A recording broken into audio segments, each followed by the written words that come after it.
Blessed to be a part of your day. Kevin Miller in the morning, KIDO Talk Radio. Hank in Boise, good morning. Hello, Hank. Hello. I think that the property tax should be fixed when you buy a house. It should be fixed at the value that you have it, not be raised while you own it. And only after you sell the house should the value of the house be reappraised. This would provide some sort of protection to the homeowner where he won't be slowly priced out or giving politicians automatic tax increases, which they're not entitled to.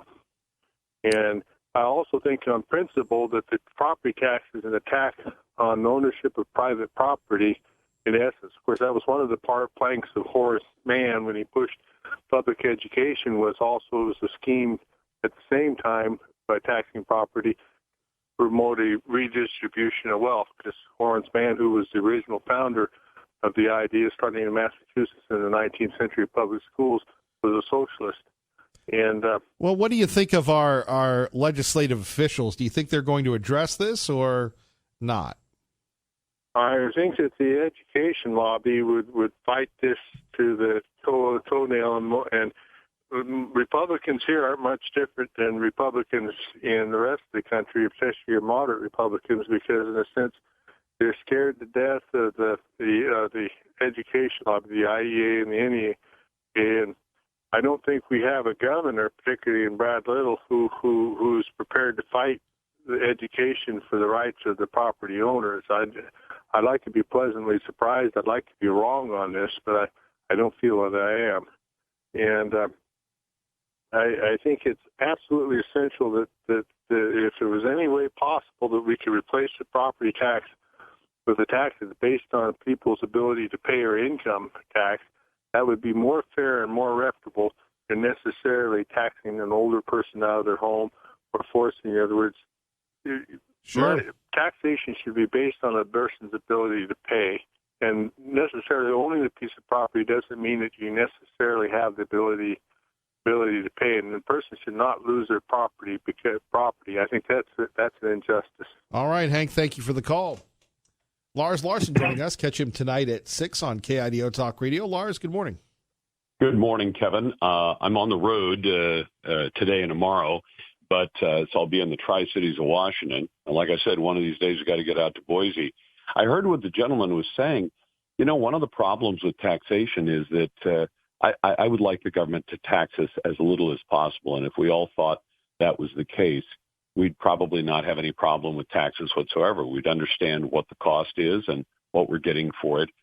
As far as a person's ability to pay, that's a weaker argument to make for people. And remember, I'm in my 60s, so I'm maybe 15 years away from retirement. I don't plan to quit until my 70s or maybe even my 80s. I might try to emulate the late great Paul Harvey. But if you take a look at people above the age of 65 and compare them to almost any other population group, those above 65 in general are the most affluent group in America. Now, I know that's not the popular perception, but it's because those people have spent a lifetime building assets. And so the question is, how should we pay those taxes? Well, the taxes pay for a lot of things that do benefit older people like me, like I'm going to become. And one of the cleanest ways to do it is to say, we'll defer the taxes, and when you pass, they'll be paid by your estate, which isn't unreasonable. And Kevin, I got to tell you something. If I had none of my grandparents is alive right now. None of my aunts and uncles are alive right now. But if I had an aunt or an uncle or a grandfather or grandmother who left me a house that was worth, even a couple of $100,000 and $10,000 or $12,000 in taxes was owed on it, that would be still quite a gift to get a house, which is usually a person's biggest asset. And that would be a way to keep people in their homes, still make sure the taxes get paid, and yet not put the burden on the older person right now. Our great friend Lars Larson joining us, KIDO Talk Radio. Catch him tonight at 6. So, Lars, let's take a look at what people around the country are talking about. The president, pretty big access to George Stephanopoulos over the weekend, talking about possibly serving a third term. You know the president better than anybody else. I think he likes to throw those things out there. Pollsters being fired. What do you think's going on as the president gets ready to announce his reelection? Well, I think what's going on is the media is going to keep beating him like a rented mule, which I don't think is right. I don't think it's just. And if I get a chance to talk to some of my colleagues in the non-opinion press, I'm on the opinion side of things, I would challenge them. Do you think you've given Donald Trump equitable treatment, say comparable to that you gave Barack Obama? Because an awful lot of reporters who've covered both gave glowing, almost slobbering coverage to Barack Obama and have decided that everything Donald Trump does is wrong. The president, in his State of the Union at the beginning of this year, said that if he had a deal where he could buy Beijing China for $1, the Democrats would find a reason to hate the idea. Not that I necessarily think we would want to own Beijing, but the point is the president could espouse his support for motherhood and apple pie, and they would find a way to say that he's a hateful person for doing so. There is, according to some of the reporters out there, nothing this president does is right. And I think at the end of the day, they're going to end up costing themselves their own credibility, because when somebody tells you that guy is a terrible guy, but your own eyes, your own ears, your own senses tell you, no, he's doing good things, you then start to wonder, why does this person look at the same person I'm looking at and draw an entirely different conclusion? And so I think that the president, look, campaigns change pollsters all the time for a variety of reasons. Now, if you have a campaign, they do what are called internal polling. That is, polling that you do to help you guide how you're running the campaign. Big companies do this too. Do you think that Coca-Cola or McDonald's that does its own internal polling, in other words, they do polling of Americans and they say which of our products is popular, which is not? Do you think they come out and tell the public, oh, by the way, we found out that one of our newest sandwiches sucks and nobody likes it? No, they don't do that, but they use the information to guide their advertising. Campaign polls at all levels do the same thing.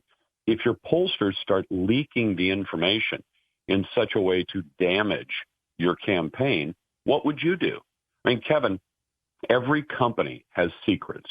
The company you work for, KIDO, may be planning a big advertising campaign. Do you go out and tell the competition, by the way, in 6 months, we're going to do this new advertising campaign? Of course not. And if one of the employees at KIDO said, I'm going to tell the competition what we're going to be doing in 6 months, would that be a firing offense in many cases? Yes. Yeah. And why? I mean, families even have secrets. Mom and dad may be talking about the fact that dad's work or mom's work requires that you move from, Boise to Coeur d'Alene. And that may not be popular with the kids. At some point, you will talk to the kids, but it's a decision being made by adults. Families have secrets, companies have secrets, and countries and states have secrets. And sometimes they overdo it and they keep things secret, both politicians and companies, in a way that's even criminal. But I think that for a president to be angry that his own internal polling is being leaked out in a way that is designed or has the effect of damaging his campaign, I'd fire somebody for that. I'd fire somebody from my staff if they leaked things about my program, my show, and the internal information we have.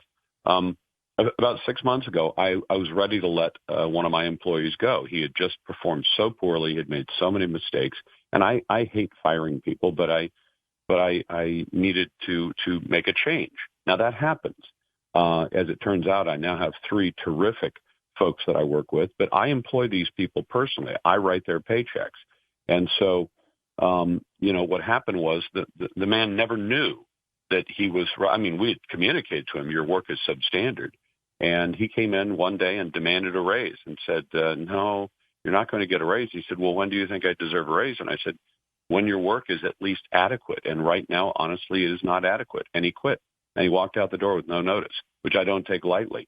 But the point is, none of my other staff members, one of them in particular who knew that I'd agonized over it and said, I'm going to have to let this guy go. He didn't go and tell the man. Now, I know that people love telling secrets. You always love going to somebody saying, I know something that you don't know that's interesting and important. But if you understand that there's a reason that you don't communicate some of those things until it's time, well, this president understands that. And when his own staff members are trying to damage him, I don't blame him for firing people. Our great friend Lars Larson joining us. Kevin Miller in the morning, KIDO Talk Radio. Catch Lars tonight at 6. Finally, what do you make of the Iranian situation? Well, look, we're in a tough spot, but the president had to take – this all goes back to the Iran deal. And just remember what the Iran deal was and what it wasn't. It was not a treaty. When a president like Obama decides to make a deal, in the Constitution, those are called treaties, and there's a requirement for them. The president can make the deal, but it has to be ratified by the United States Senate, and the Senate alone can ratify it. That president, Obama, the worst president of this century, decided not to go to the Senate. He just decided to say, I'm going to make a deal all on my own, entirely outside the constitutional requirements for deals, because deals between countries are treaties. And the Constitution says the people's representatives in the U.S. Senate have a right to decide, is that a good deal? The Kyoto Treaty was never ratified on climate. Why? Because the Senate said no, and that was a Clinton deal. And Clinton, at the end, even admitted, we don't have the support for it. And there's a reason that the framers of this, the Constitution, thought it was important for people through their representatives to have a say in the deals we cut with other countries. Obama cut the deal. It was a bad deal. It put Iran back on the path to getting a nuclear weapon. Now, what he bragged on was, well, it'll keep them from getting a weapon for 10 years. Great. So some of the craziest people on the planet, a country that is officially a state sponsor of terror. That's not me saying that. That's the U.S. State Department says that Iran is a state sponsor of terror, meaning as a country, they support terrorist groups. They fund terrorist groups. What did Obama do instead? He sent them literally an airplane full of cash, billions of dollars, then freed up other billions of dollars that they have since then spent fomenting terrorism. And these people want to get a nuclear weapon. So Iran is now under sanctions, and the sanctions are starting to hurt. Their entire economy, their GDP has shrunk about 6%, which doesn't sound like much, but it's putting the crunch on. There's huge unemployment among younger people in that country, and the younger people in that country want their country to be run differently. Why? Because the mullahs have been running the country in a way in which they put a ton of resources into being a problem on the planet for every other country on the planet. So, the president has pushed hard through sanctions, harder than any other president. And what's Iran's reaction? Iran's reaction is to go out and try to blow up, and successfully blowing up oil tankers. Now, Kevin, you have to understand the mechanics, and I'm not claiming I'm, the expert on all this, but here's the simple way it works. If you need to move oil around the planet, which is significant not just to the United States because we're largely self-sufficient, but to every other country, and you start attacking tankers, Lloyd's of London, which is the insurance company that supplies insurance for a lot of these ships, is going to say, you do not let that tanker leave the dock. It is too dangerous, and we will not provide an insurance. If it is insured, the tanker won't leave the dock because the company that owns it can't afford to put a $500 million asset at risk without insurance. It'd be like driving a very expensive car without insurance. You realize you could have a disaster and your company could be wiped out. So when there are enough attacks, they know it could literally shut down world shipments of oil around the world, which would hurt the entire world's economy. This is Iran trying to say to the United States and the rest of the world, hey, the rest of the world, make the United States drop these sanctions so we can go on happily making our atomic weapons. Lars Larson, can't wait to hear you tonight. Tri-Cities, they're blessed to have you. You take care, brother. Thanks very much, Kevin. Take care. Thank you. Our great friend Lars Larson. More of your phone calls next. Kevin Miller, KIDO Talk Radio. Blessed to be with you. Thank you all for joining us. Kevin Miller in the morning. Don't forget Dave Ramsey today, noon to 3. Congressman Fulcher will join us coming up in studio. Before that, I don't know if he's a congressman. I don't really know what he is. He's the publisher of the Gem State Patriot. Tea Party Robert joins us now on KIDO Talk Radio, TPB. Good morning, Mr. Miller. Been listening very carefully to what you've had on your show this morning, and it's been an excellent program so far. I'm going to preface this comment by saying I'm not for legalizing marijuana except for CBD oil for medicinal purposes. But a few words on the dangers of legalizing marijuana in Colorado. While the problems with marijuana have increased in Colorado, most of the problems have been in the Denver area. The problems with most of the stories that we've seen and heard is oftentimes they leave out important information, like the fact that driving accidents have increased in fatal categories substantially. But what they fail to tell us is that THC, the chemical that causes the high, can stay in the blood for up to a month. So in many cases, the stats don't tell you whether the driver had whether the driver had a problem with the THC or it was another cause for the accident. And when I talk about the kids in the schools in Colorado, there have definitely been more drug problems, but when they are reported, they don't say what the drugs were that were responsible for the problem. So while marijuana use is definitely on the rise from 14 to 16% of the population, it was found that the 65 and older group have been in the forefront of new users primarily for pain. So while everyone would like to talk about Colorado and how it's going down the tubes because of marijuana, most of the stats about people using it are biased. There have definitely been, more problems, especially with poisoning from people eating marijuana of certain foods, and they keep calling up the poison line to find out what to do. They've now instituted warning labels on the foods. So I don't agree with the legalization of marijuana in our state, as we know from past history that it does have a tendency to lead to harder drug use, like heroin. We have an even worse problem, and that's with the opioids that are killing 60,000 people a year. And I don't hear enough people talking about that.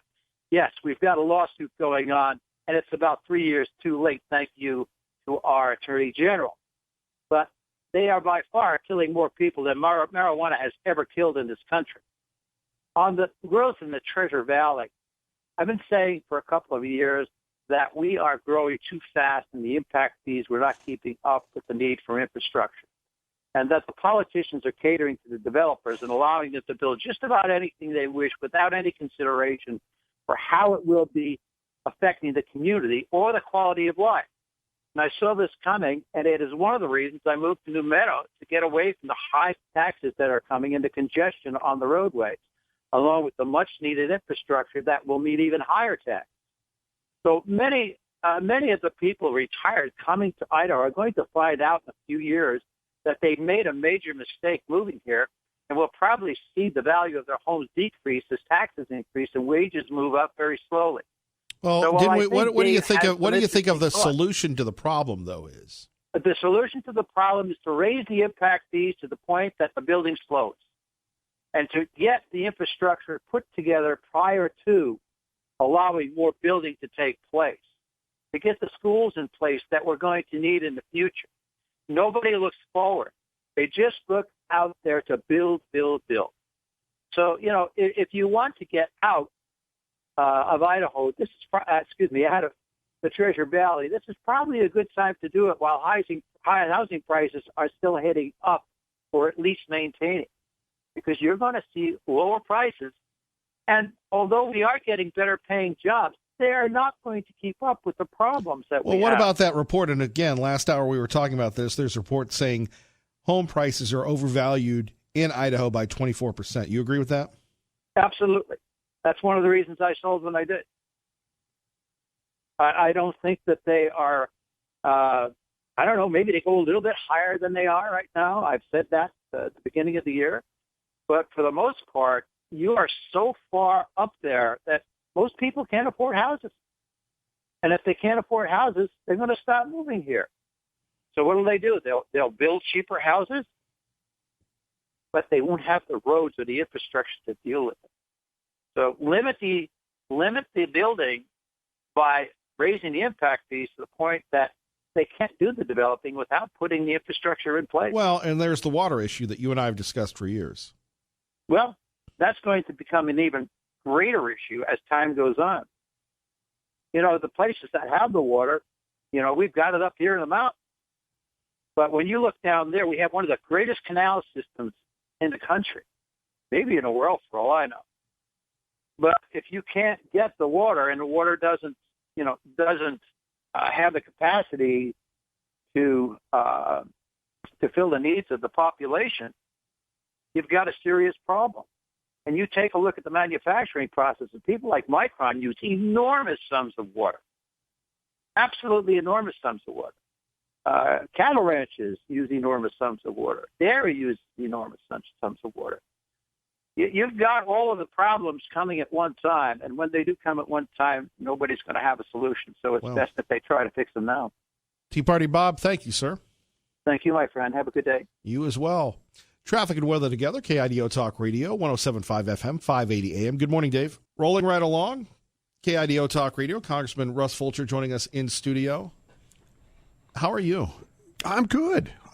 Thank you. I'm better now that I'm with Kevin Miller. I mean, how can you go wrong when you're sitting across the table from Kevin Miller doing a radio show? Well, God bless you, sir. And boy, the travel and keeping up with things, is it taking a toll? You seem to be getting stronger every time we see you. I feel good. You know, one of the things different about traveling now versus when I used to do it for business all the time is Wi-Fi. Right. You got internet, and basically I use that as a work time. I just log on, and there's always email, there's always follow up, there's always things to write, always things to read. So I'm just using the time for work time. All right, so let's talk a little bit about work. Before we get to some of these big issues in Washington, you love Idaho. You are of Idaho. You've, whether it's international business or business development here in the Treasure Valley, you still have your eye and ear on the pulse of this. We've got this report from Washington think tank, or actually a Wall Street Journal think tank from the Statesman today, talking about overvalued homes. Now, again, it's a challenge for you because you're dealing with federal issues, but you're representing the 1st Congressional District. Commercial real estate is your thing, among many other things, sir.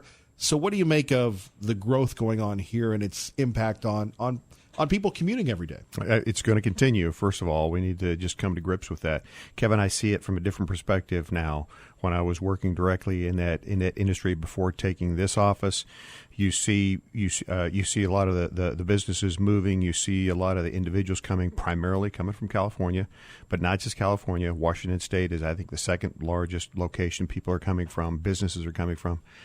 And when I get back in D.C. and we're talking about business environment, we're talking about the economy, it's a known fact that Idaho is an attractive place to be, and that comes to me from other different channels. So the secret's out. We've known that for some time. The growth is going to continue. We are the number 1 growing state by population per capita, have been for some time. And, to me, the biggest challenge there is keeping the culture. We're trying to maintain what has made this region so good in the first place, what's made our state so good in the first place. And I don't know if there's a single answer to it, but every time this issue comes up, every time I get a chance to talk to people, I remind them, listen, if you like the values of this area, of this state, of this region, you've got to actively engage to keep them there. That means you're the one who needs to run for the school board. You're the one who needs to run for the city council. You're the one who needs to stand up in your community and put up a red flag when things are going on that you don't like. Those are the types of things that we've got to do to maintain the culture we've got here. Right, and when we take a look at the culture that we have, it seems to be in danger when we have 84 shut down because of a sand truck overturn, Eagle Road shut down because somebody, again, ran a red light or what have you. It's getting crazy. Is that a state issue or a federal issue? We heard about the president with this massive $1 trillion or $2 trillion infrastructure program. Obviously, we need a lot of infrastructure, whether it's an outer loop or what have you. As someone from your days in the state Senate that foresaw what's going on here, is it what type of issue is it, sir? Well, it technically is both, but interesting point, and people who hear me talk about this think, okay, this guy's a broken record, but it's important. Kevin, the difference with Idaho and other states when it comes to infrastructure, or at least the eastern or midwestern states, has a lot to do with the fact there's so much federal involvement here. Nearly 2/3 of our resources federally owned. That, to me, gives the federal government a responsibility. If they want to be a landlord, and that's what they are, if they want to be a landlord, landlords have responsibilities. That means some of that infrastructure needs to be funded through that channel. This is a little bit dated information, but it goes back about 3 years. And my guess is it's not too far off right now. 63% of our resource, our land, is is federal, but only about 1/3 or 33% of the funding that takes care of infrastructure comes through federal channels. To me, there's a little bit of an offset there. And okay, Mr. Landlord, if you want to maintain your ownership, then pony up some of the resources for the infrastructure for it. That said, also a state responsibility. We're growing fast. There needs to be better planning. We need to be looking ahead longer than an election term, and longer than 2 or 3 election terms. And that involves a state legislature. I think some of that budgeting needs to change in order to accommodate the growth in a high growing area. And this is not the first time this has happened. This has happened all over the country. There's lots of models to follow, but it's both state and federal. How are you getting along with everybody? The delegation, we hear rave reviews. Everybody's unified. The senators, Congressman Simpson and you. How big is that? Our delegation is great.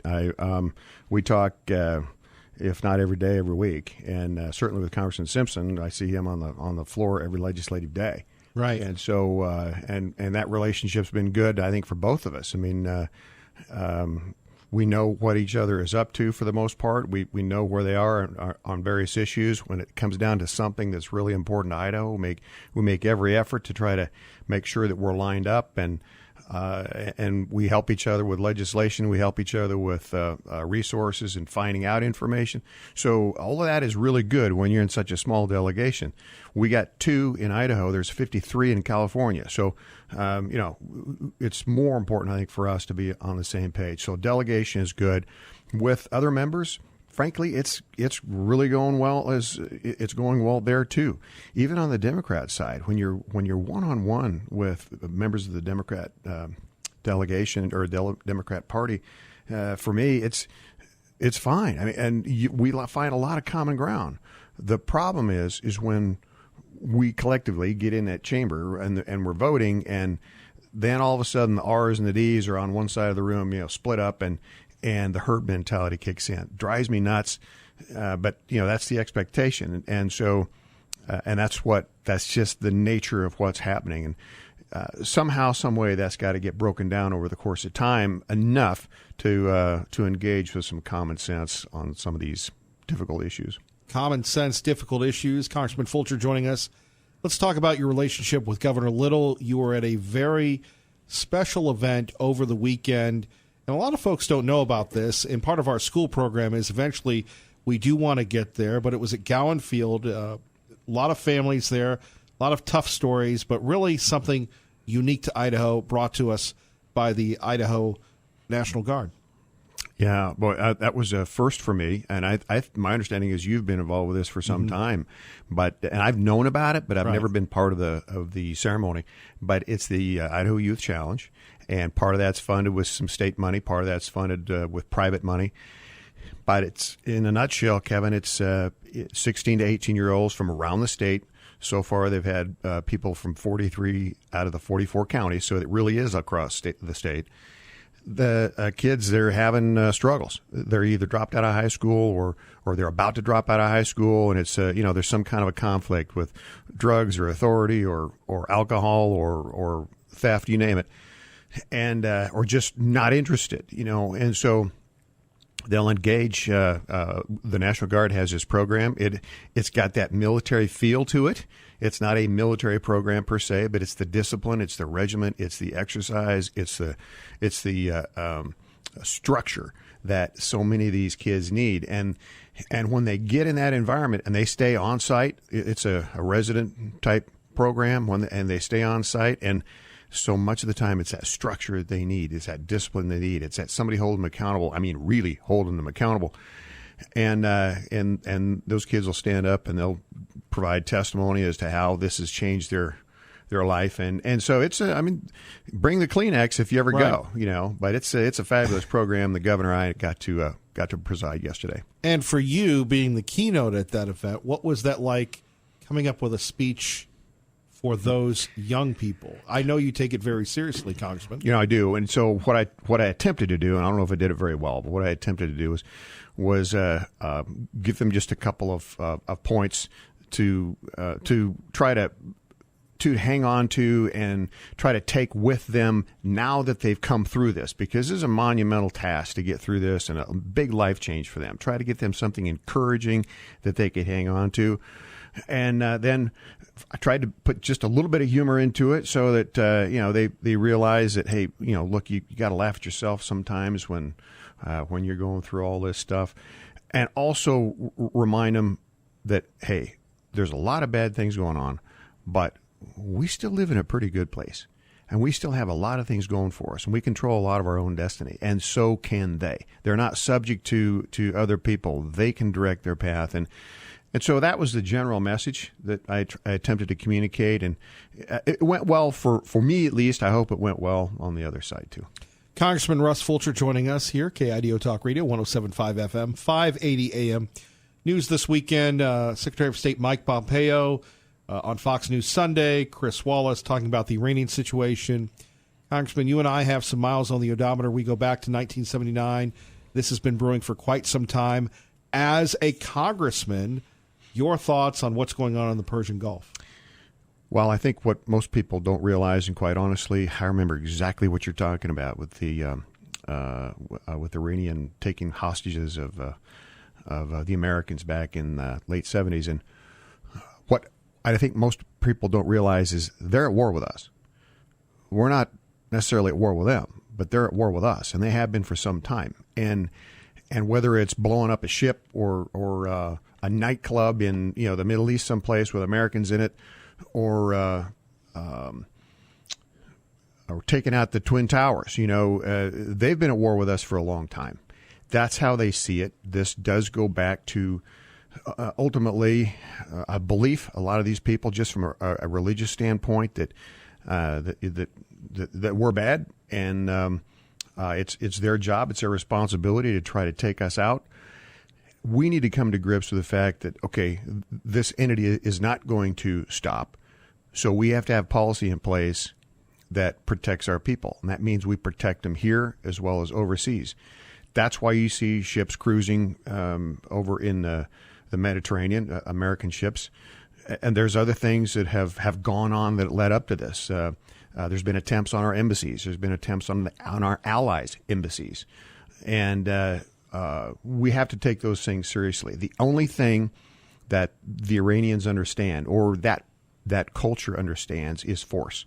We can negotiate all day, but in that culture, if you say you want to have a negotiation, if you just bring that up, you've already lost, because that's how they look at it. If you're willing to come to them and negotiate the way they think, you've already forfeited. So we don't.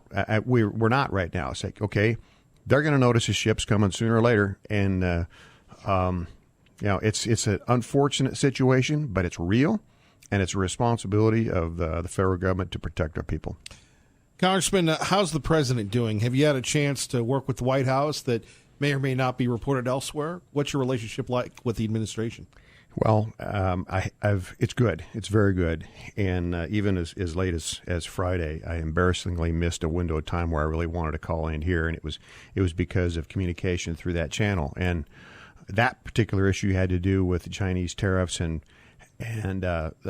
some of the situations going on there, and just some communication we were having back and forth. But that is good. From what I can tell, the president's doing well. Unlike some others who have much better access, I don't have that yet. I've interacted with him in a small group on multiple occasions, but never one-on-one. And I look forward to that when that takes place. But he's an interesting guy. He's not like most people. I think that's fair to say. Ton of energy. And for 70-some years old, the guy just never stops. And it wouldn't matter if he's 70-some or 50-some or 30-some. He just never stops. And he's wired for it. He loves it. Somehow or another, that attitude he's got feeds off of the criticism. And he's got that style that I don't subscribe to, but it's him. And on most things, I have to say, I think he's pointed the ship in the right direction. And, I don't necessarily follow or agree with everything he does, but he seems to be doing pretty well. More coming up with Congressman Fulcher next. Kevin Miller, KIDO Talk Radio. And blessed to have Congressman Fulcher in studio with us. We're going to go to Max in Garden City. So because of corporate cutbacks, we don't have the headphones. So, Max, we're going to actually have you say the question, and then we'll have the congressman respond. Sorry we don't have the interaction, but we are fiscal conservatives. Max, go ahead, please. Good morning, and good morning, Congressman Fulcher.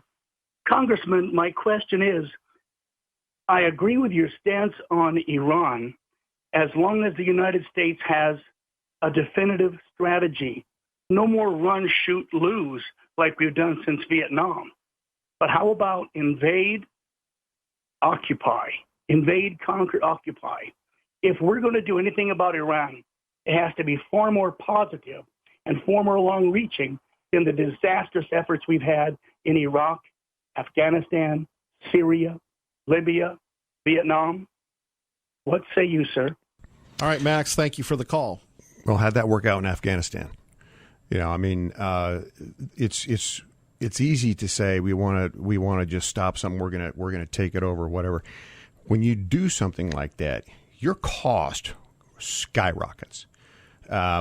Cost for maintenance, cost for protection, and Max, remember too, in that Middle Eastern culture, those folks aren't like us. I mean, in the sense that they've got a lot of infrastructure and networks and the things that keep them hubbed around cities and whatnot. They'll scatter into the hills. They'll not be all that uncomfortable in that environment, and we'll find ourselves there forever. And when the minute we let our guard down, we'll take a mortar shell in the midst of a tent with Americans in it. So, and then what do you gain, right? Yes, you can suppress activity, but the cost is so tremendously high. And so there is a strategy, and it has to do primarily with commerce. Try to control them, contain them, and limit their commerce, which also limits their strength and their ability to reach out and attack. So it may not be the best strategy, but there is one in place, and I for one, disagree with you that the best answer is to go occupy. All right. Let's see. All right. Now, tomorrow we'll get your report on your friends in the parade. I heard there was a little controversy, but I know you have a question for the congressman. Please ask your question, then he'll answer. Pro-Life, good morning. Yeah, well, I just want to make one comment, then a question. Mr. Fulcher said that the reason we're growing is because of our culture, and that is true. We need to maintain our Christian culture. Now, the question is, I called you, Mr. Simpson, both the senators, and asked them to give me an answer why we can't go from Brownsville to San Diego and put people, military, whatever it takes, across the border, because it'll take a long time to build the wall. Why can't we just close off the border like that? Anybody that comes across, you don't allow them any asylum. You just throw them back across the border. Now, that's an obvious answer, and I haven't heard from my congressional delegation anything about that, so go ahead. All right, Pro-Life, thank you for the call on KIDO Talk Radio. The wall continues to be an issue underreported by the national media, sir. Thank you for the question, Pro-Life. I don't know that I have all of the answer, but I think I've got part of it, and it has to do with our own resources here. There is debate on how much authority the president has unilaterally to act by putting military on the border. From a constitutional standpoint, that military is not to be used against other Americans. In this case, it would be pointed towards people trying to get into the country. So I think there's some leeway, and that's why there's been some of that resource has been put down there. Another real issue is the funding for it and how to pay for those resources and the cost of them being there. That needs to go through Congress, and that's the fight that we're in right now. If you've been following our situation in the last few days, we've been getting into procedural struggles on the House floor because we have a request in for some resources in order to do that, and the Speaker won't hear it.